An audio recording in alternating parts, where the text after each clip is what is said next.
दोस्तों नमस्कार। स्वागत है आपका GS with Amit sir YouTube platform में।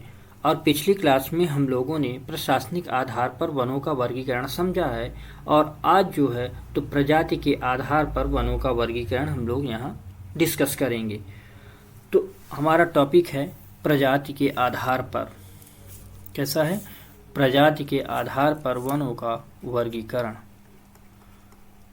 प्रजाति के आधार पर, ठीक, प्रजाति के आधार पर on the basis of species, है ना। तो ये आपको समझना है। अब ये प्रजाति के आधार पर जो वन है तो इनको हमने अलग अलग डिफाइन किया है। तो इनको अलग अलग डिफाइन करके बताया गया है। एक सागौन, तो आप लिखें सागौन। सेकेंड साल। थर्ड बांस। और नेक्स्ट मिश्रित। ठीक है। तो अलग अलग ऐसे आप और भी विभाजन कर सकते हो। ये फिक्स नहीं है कि बस इतने ही विभाजन हैं, और भी आप तेंदू है और भी चीज़ों को आप अलग अलग प्रजाति के आधार पर इनका विभाजन कर सकते हैं। लेकिन यहाँ हम साल, सागौन और बांस के बारे में चर्चा करने जा रहे हैं, क्योंकि बांस इसलिए भी कि बांस से संबंधित बोर्ड भी बनाया गया है, तो इस वजह से। ठीक। तो अब हम बात करने जा रहे हैं सागौन के आधार पर।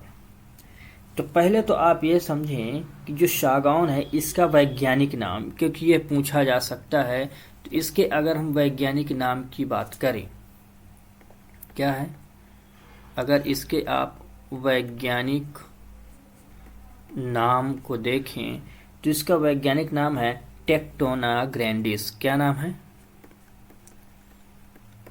Tectona grandis. ठीक, टेक्टोना ग्रैंडिस।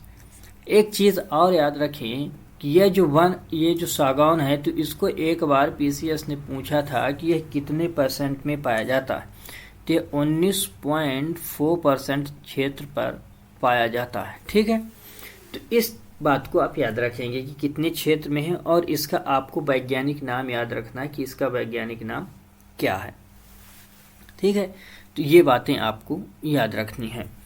अब इसके बारे में एक एक चीजें समझिए कि यह जो क्षेत्र है, यह जो वन पाया जाता है, यह लगभग 75 से 125 सेंटीमीटर औसत वर्षा वाले क्षेत्रों में पाया जाता है।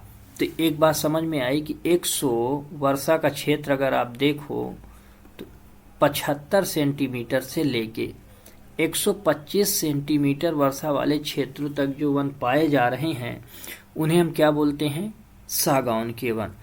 तो यह कहाँ से? शुष्क से लेके, जो शुष्क पर्णपाती वन है,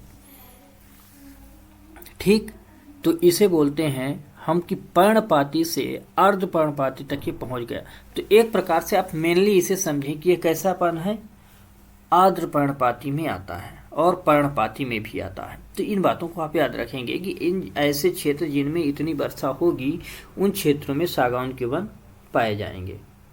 अब ये जो वन पाए जा रहे हैं मेनली ऐसे क्षेत्र हैं जहाँ काली मृदा पाई जाती।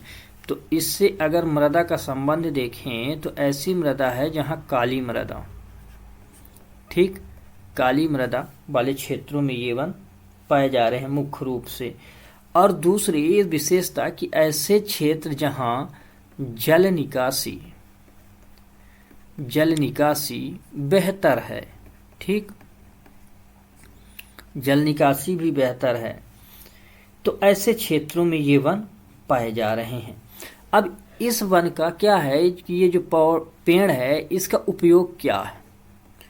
इसका उपयोग की अगर आप बात करें तो उपयोग में, जैसा कि हमने पहले भी बताया था, कि यह पेड़ जो है तो बहुत इमारती पेड़ होता है। कैसा है? इमारती पेड़। तो एक तो इमारती के कारण, इमारती है तो इमारती में घरों के जो सामान बनाए जाएंगे उसके लिए हैं।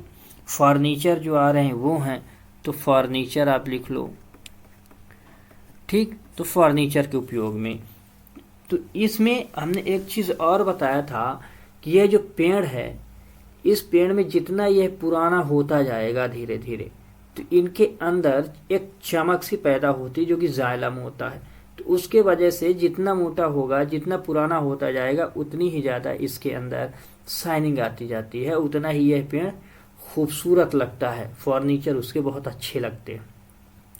तो इसलिए जो घरों के सामान बनाए गए, साज सामान, फर्नीचर, ये सारी चीज़ें, और यह जो पेड़ है तो एक प्रकार से दीर्घ आयु तक जो है तो एक कहें हम कि बहुत मजबूत स्ट्रांग पेड़ होता है।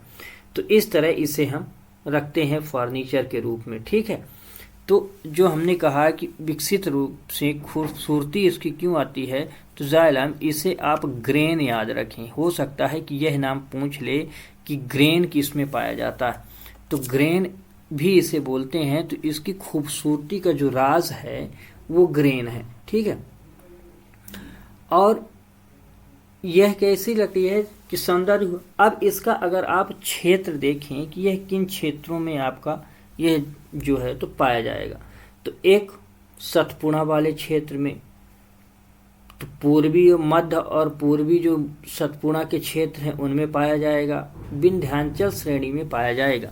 तो आप लिखें कि मध्य एवं पूर्वी सतपुड़ा, मध्य एवं पूर्वी सतपुड़ा क्षेत्र में, ठीक है, इनमें पाया जाएगा। नेक्स्ट आप लिखें कि विंध्याचल की श्रेणियों में ये वृक्ष पाए जाएंगे। तो कहाँ? विंध्याचल श्रेणी में वृक्ष पाए जाएंगे। इसे सतपुड़ा आप पेटी लिख लो, विंध्याचल श्रेणी में पाए जाएंगे। ऐसे ही आगे यह सागर दमोह वाले जो क्षेत्र हैं, तो आप लिखें कि सागर दमोह की जो बेल्ट हैं, जो या कहें कि पेटी हैं या पठारी क्षेत्र हैं, तो यहाँ पाए जाएंगे। तो इस पठारी क्षेत्र में पाए जाएंगे।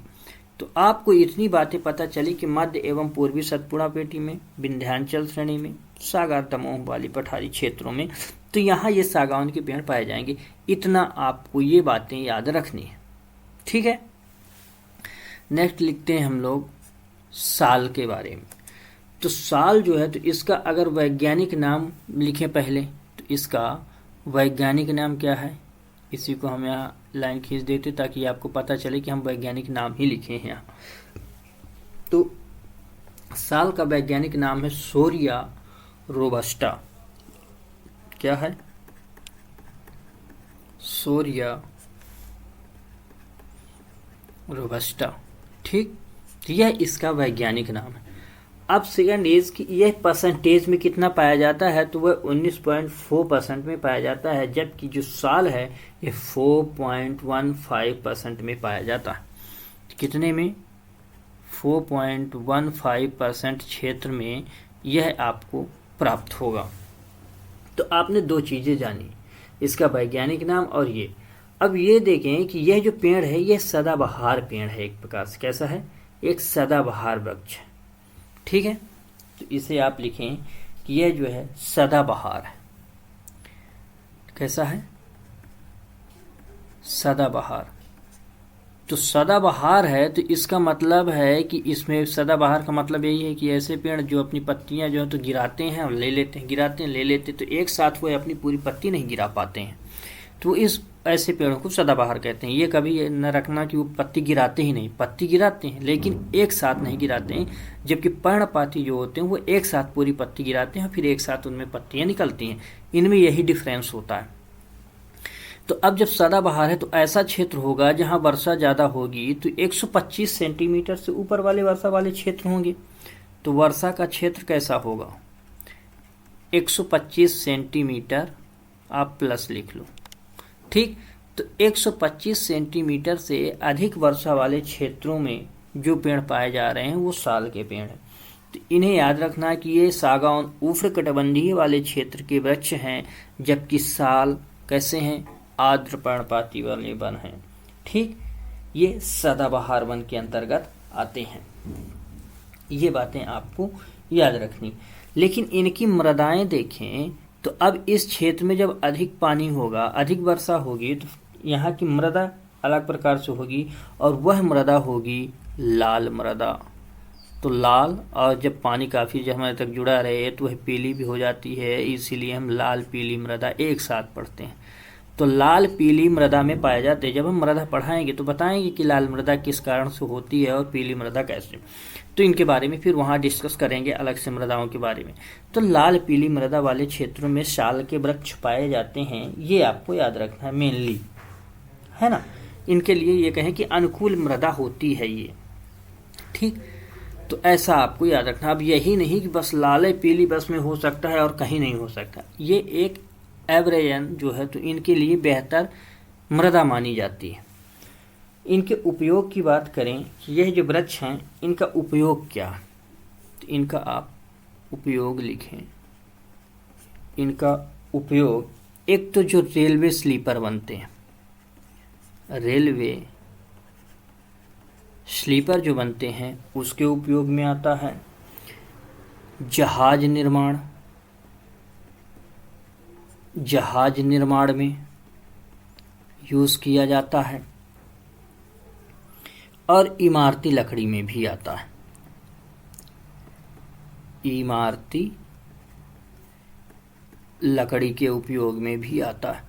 तो आप इन चीज़ों को याद रखेंगे, खास तौर से ये पॉइंट, ये इमारती तो ठीक है, सबसे ज़्यादा इम्पोर्टेंट आपको याद रखना है रेलवे स्लीपर और जहाज निर्माण के उपयोग में, ठीक है। यहाँ आपको कन्फ्यूज़न करेगा। तो ये उपयोग हैं इनके।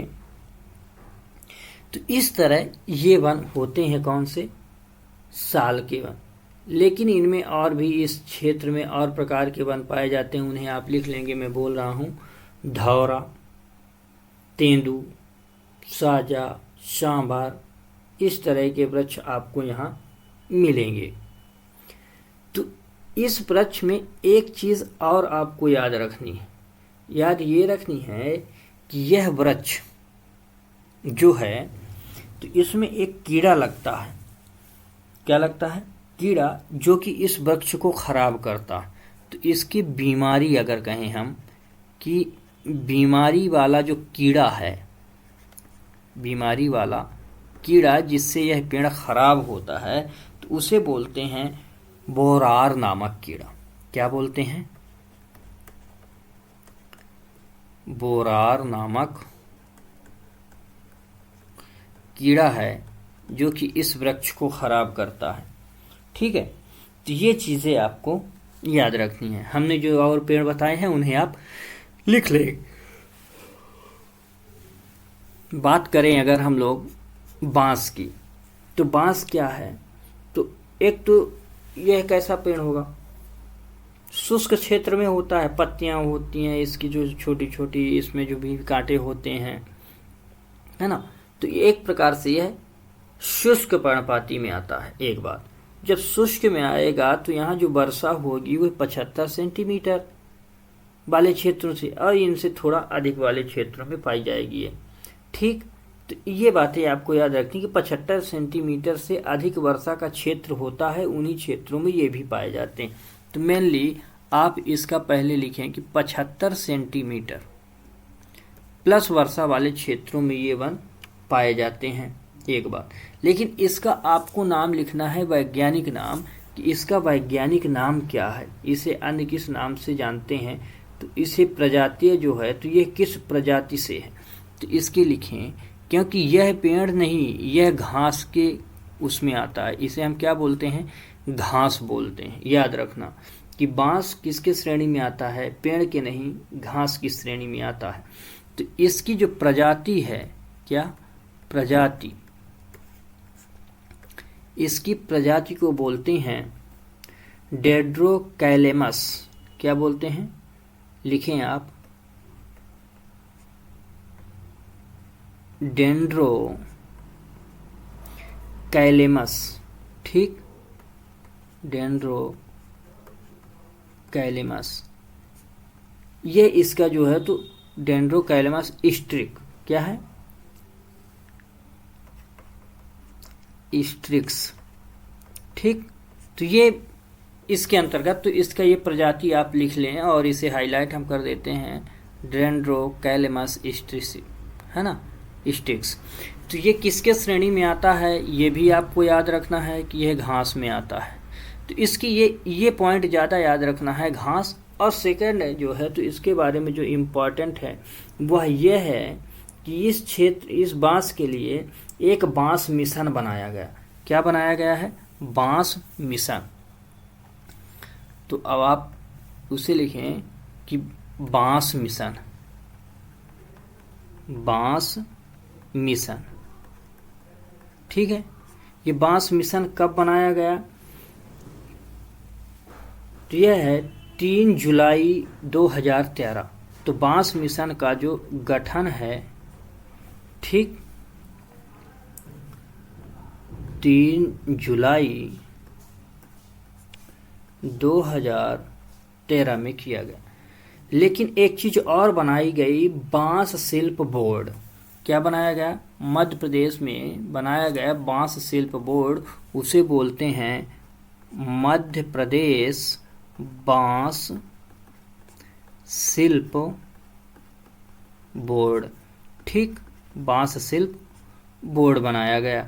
इस बांस शिल्प बोर्ड का गठन कब किया गया या कब बना, तो इसे भी आप लिख लें। इसका गठन किया गया 15 जुलाई 2013 को। कब किया गया गठन, 15 जुलाई 2013 को गठन किया गया। तो ये दो चीज़ें याद रखेंगे कि मध्य प्रदेश में राज्य बांस मिशन का गठन, इसे आप यहाँ आप एमपी लिख लेंगे, है ना। राज्य बांस मिशन बोर्ड बनाया गया, ठीक। तो बांस मिशन जिसे हमने लिखा कि इसका पूरा नाम अगर आप लिखोगे तो पूरा नाम भी हम लिख देते हैं मध्य प्रदेश, ठीक है,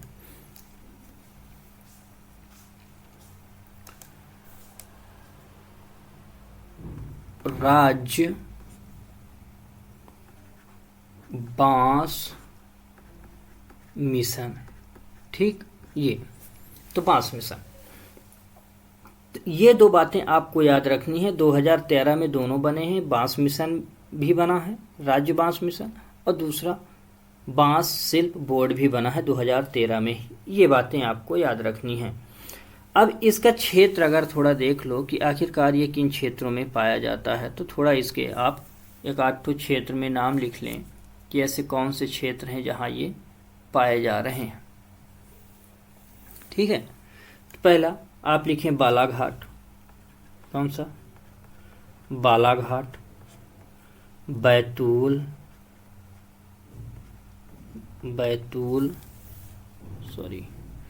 बालाघाट, बैतूल, ठीक। बालाघाट के बाद बैतूल, ऐसे ही वही पूरा बेल्ट है, मंडला, है ना, इस तरह। और ऊपर आएंगे तो जबलपुर, ठीक। आगे लिखेंगे तो आपको जबलपुर मिलेगा। और बैतूल से उधर जाएंगे तो आपको इधर बालाघाट के बाद सिवनी वाला क्षेत्र मिलेगा आपको। तो इस तरह इन सारे क्षेत्रों में है। यहाँ से पूरा सागर की तरफ भी जाएगा, झाबुआ वाले पिट्टी में भी जाएगा। तो इस तरह इन क्षेत्रों में इसके वृक्ष पाए जाते हैं। तो आप लिख लें और बोल देते हैं जैसे झाबुआ, ठीक है, झाबुआ लिख लीजिए। नेक्स्ट आप लिखिए सिवनी लिख लीजिए, सागर लिख लीजिए, ठीक। तो इन क्षेत्रों में भी ये वन पाए जाएंगे। अब ये मिश्रित वन क्या है, तो ये मिश्रित वन मध्य प्रदेश में लगभग 1/3 क्षेत्र में है, ठीक। तो इसे आप बस इसका क्षेत्र लिख लें कि यह लगभग 1/3, या ऐसे लिख देते हैं 1/3 क्षेत्र पर ये पाए जाते हैं। 1/3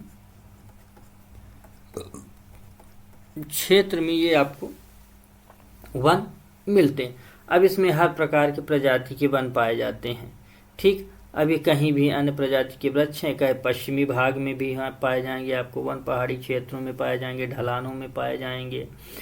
तो इस तरह के अलग अलग जो है। तो अब जितने शेष जो वृक्ष इनके अकॉर्डिंग बाद में बचे हैं जो, वे सारे वृक्षों को हम इनके अंतर्गत रखते हैं।